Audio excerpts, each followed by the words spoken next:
Hello friends, नमस्कार, जय जगन्नाथ। मु वंदना स्वागत करुच्ची आपको मो चैनल वंदना किचन में। फ्रेंड्स, आपण जो किचन हैक्स किसी टिप्स नहीं कि आसी जमती सब घर सब पानिया गुड़िक देखिपे केते मैला पानिया सब अच्छी। तो आपको आम केमी सहज उपाय सफा करवा तारी उपरे आज आम भिडियोटी बनाऊे। तो आम देखा आज आम सहज उपाय केमी पानिया को सफा करमको किसी परिश्रम करा पड़ोनी कि घसा घसी पानी सफा कर टेंशन रही। बहुत इजी प्रोसेस आम पानिया को केमी मैला पानिया को केमी सफा करना। तो चलते वीडियो टी स्टार्ट करना। वीडियो स्टार्ट करने पूर्व फ्रेंड्स आपने जब मो चैनल नुआ अच्छा चैनल को सब्सक्राइब करनी पाखे बेल आइकन को निहाती क्लिक करनी जमी सब नोटिफिकेशन आपको मिल पार। आउ फ्रेंड्स, लाइक करने को बिल्कुल भी भूलें। जब वीडियो टी भल लगे तो लाइक गोटे निहाती करने, बिल्कुल भी कंजूसी करेंगे लाइक करने।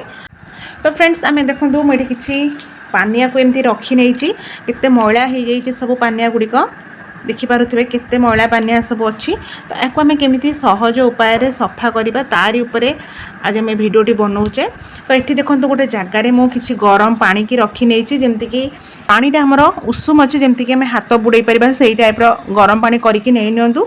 आउ जहाँ भी आपंकर मैला पानिया सब अच्छे ये आपने बुड़े भिजे रखी दिंतु पूरा 2 घंटा पर्यंत। आउ फ्रेंड्स, ये आम ए कि लुण को देदेबा जमती कि गोटे चामच लुण ये आड करनबा। आउ ये देदेबा कि बेकिंग सोडाटा बहुत सहजरे आम पानिया को सफा कर हेल्प कर बिना परिश्रम पानिया गुड़िक सफा हो। तो ये देखो गोटे चुटकी गोटे अध चामच पाखापाखि मु बेकिंग सोडा ये पकई नेली। आउ फ्रेंड्स, ये गोटे जिनस को आम आड करवा जमती कि आपण पाखे जदि लिक्विड डिटर्जेंट अच्छी तार लिक्विड डिटर्जेंट आपण मैंने नहीं नियंतु ना, जदि लिक्विड डिशवाश अच्छी ताहा भी मध्य आपण मैंने नहीं नियंतु। किंतु लिक्विड फॉर्म रे जहाँ भी डिशवाश हो कि डिटर्जेंट हो ताकू नबार को पड़ो। मुझे भीम रो डिशवाश नहीं जाइए लिक्विड डिशवाश। तो ये टिके जस्ट 2-3 ड्रप ये देदेबा।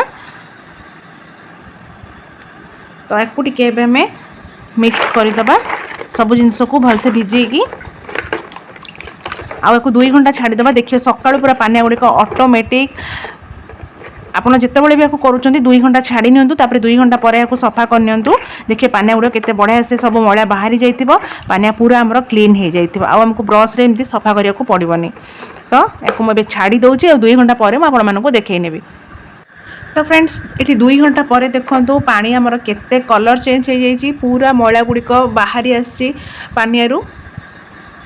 एबे टिके मैं आपको देखी नौ देखो केते पानी पूरा मैला सब पानी रे पड़े आसी। देखो केते बढ़िया से क्लीन हो जाए सब पानिया गुड़िक पूरा चकाचक नुआ आमर हो जाए सब। एबे याकू टिके आम भलसे साधा पानी रे सब पानिया को धोई नबा। तो आउ टिके एटा परिष्कार हो ये मैला पानी को फोपाड़ी मुझे साधा पानी रे धोई नौची। यहीपरी करके आपण मैंने बहुत सहज उपाय पानिया को सफा करनियंतु। ऑटोमेटिक देखिए पूरा ये भाया हो जाइथिबो। 2-3 घंटा किंतु पानी रे छाड़देवे आपण मैंने। तो फ्रेंड्स, देखो पानिया गुड़िक केते आमर पूरा चकाचक हो गला, परिष्कार पूरा हो जाइए, केते बढ़िया पूरा नुआ पानिया परिका लगुच गुड़िक।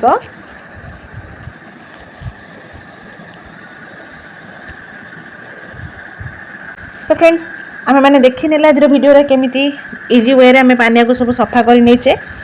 तो फ्रेंड्स, आम तो आज वीडियो देखी नेले पानिया केते सहजरे आमर सफा करने। वीडियो आपको केमी लगे मत कमेंट सेक्शन में कमेंट करके निहाती जणातु। जब वीडियो लाइक भी भल लगी ताले लाइक गोटे निहाती करने, पाखरे थिबा बेल आइकन को निहाती क्लिक करने सब नोटिफिकेशन पाइबापी।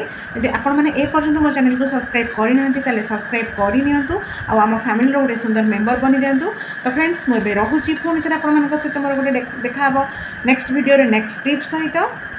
तो से पर्यंत friends, bye bye and thank you for watching.